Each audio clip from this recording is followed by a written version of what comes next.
کرنے کی کیا ضرورت ہے، یہاں پانی کا کولر لگا دیتے۔ جنہیں حج کے موقع پہ یاد آتا ہے کہ بیٹیاں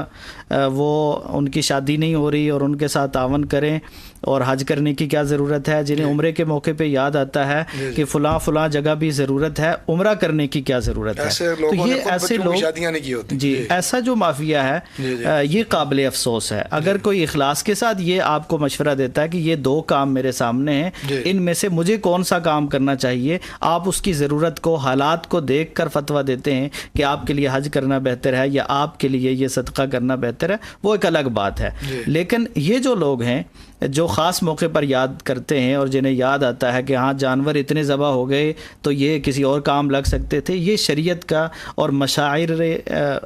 جو اللہ تعالیٰ کی طرف سے مشاعر اسلام ہیں ان کا انکار کرنے والے لوگ ہیں حقیقت میں، اور اس پہ قدغن لگانے والے لوگ ہیں۔ تو ایسے لوگوں کی تردید ضروری ہے۔ آپ دیکھیں کہ اگر